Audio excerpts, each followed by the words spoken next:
नमस्कार दोस्तों, मैं इंजीनियर DS राठौड़ आपके अपने YouTube channel DS Rathore creation में स्वागत करता हूं।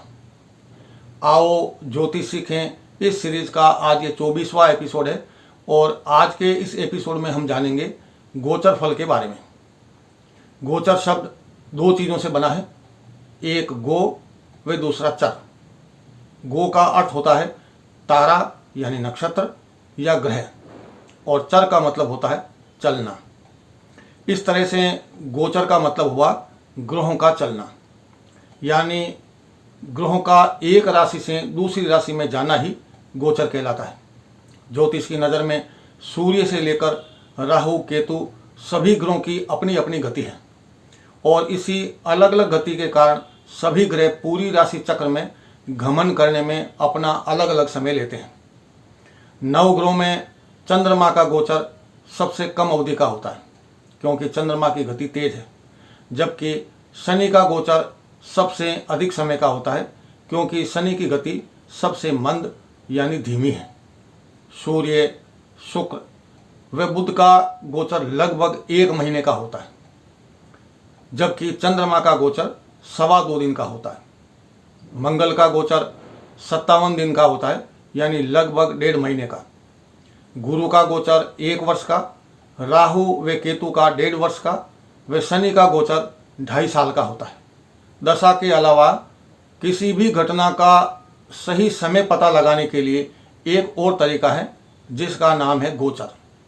गोचर को अंग्रेजी में ट्रांजिट कहते हैं। वर्तमान समय में ग्रहों की स्थिति को गोचर कहते हैं और गोचर का जन्म कुंडली पर होने वाले प्रभाव को गोचर फल कहते हैं।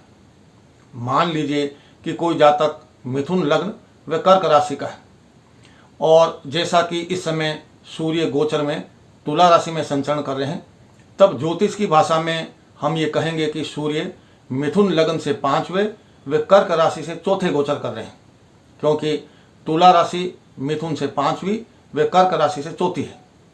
अब हम बात करते हैं कि यदि गोचर में कोई भी ग्रह पहले से लेकर 12 भावों तक गोचर करते हैं तो जातक को उसका क्या फल मिलता है। सबसे पहले बात करते हैं सूर्य की।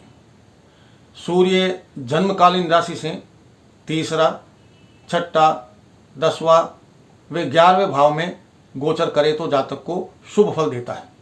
बाकी के भावों में सूर्य का गोचर अशुभ फलदायी रहता है। इसी तरह से चंद्रमा जन्मकालीन राशि से पहले, 3रे, 6ठे, 7वें, 10वें व 11वें भाव में गोचर करें तो शुभ फल देते हैं, बाकी के भावों में अशुभ फल देते हैं। मंगल जन्मकालीन राशि से 3रे, 6ठे व 11वें भाव में गोचर करें तो शुभ फल देते हैं, बाकी के भावों में अगर मंगल गोचर करते हैं तो अशुभ फलदायी रहता है। इसी तरह से बुध किसी भी जातक की जन्मकालीन राशि से 2रे, 4थे, 6ठे, 8वें, 10वें व 11वें भाव में गोचर करें तो शुभ फलदायी रहते हैं और शेष भावों में बुध का गोचर अशुभ फलदायी रहता है।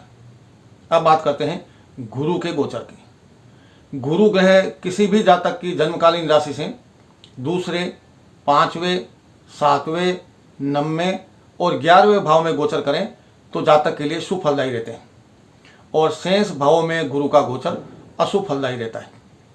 गुरु के बाद बात करते हैं शुक्र के गोचर की।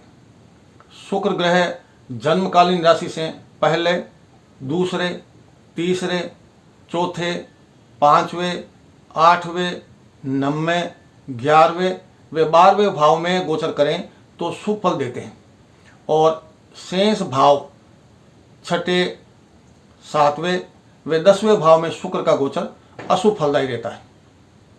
शनि का गोचर जन्मकालीन राशि से 3रे, 6ठे व 11वें भाव में शुभ फलदायी रहता है, जबकि शेष सारे भावों में शनि का गोचर अशुभ फल देने वाला होता है।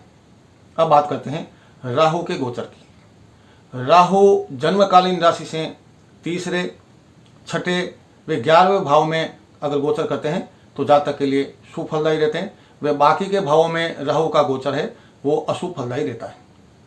जबकि केतु जन्मकालीन राशि से पहले, 2रे, 3रे, 4थे, 5वें, 7वें 9वें व 11वें भाव में गोचर करें तो शुभ फल प्रदान करते हैं, जबकि शेष भाव में केतु का गोचर अशुभ फलदायी रहता है। इसके अलावा कुछ बातें गोचर के मामले में काफ़ी महत्वपूर्ण होती है, जिन्हें गोचर फल करते समय जरूर ध्यान में रखना चाहिए। पहली बात, कोई भी ग्रह उस राशि में गोचर कर रहा है जिस राशि में वह ग्रह किसी भी जातक की जन्म कुंडली में स्थित है तो उसका फल बढ़ जाता है। दूसरी बात, गोचर फल में अगर हमें भावों का फल देखना है तो हमेशा गोचर को लग्न से देखें, और गोचर फल में ग्रहों का फल देखना हो तो हमेशा गोचर को राशि से देखना चाहिए। तीसरी बात, सूर्य, मंगल, गुरु व शनि का चंद्र से पहले भाव, 8वें भाव व 12वें भाव पर गोचर विशेष रूप से अशुभ फलदायी रहता है। चौथी बात, शनि का चंद्रमा से पहला, दूसरा व 12वें भाव में गोचर शनि की 7.5 कहलाती है। पांचवी बात, दशाएं गोचर से ज़्यादा महत्वपूर्ण होती है। बगैर दशा की जानकारी के केवल गोचर के आधार पर फल कथन नहीं किया जा सकता है। छठी बात, किसी भी ग्रह की दशा प्रारंभ होने पर यदि उस ग्रह की गोचर बढ़िया नहीं हो तो उस ग्रह की दशा से शुभ फल नहीं मिल सकता है। तो दोस्तों, गोचर के आधार पर फल कथन करते समय इन 6 बातों को अपने जहन में ज़रूर रखें ताकि गोचर फल सटीक व सही होगा। आज के लिए बस इतना ही।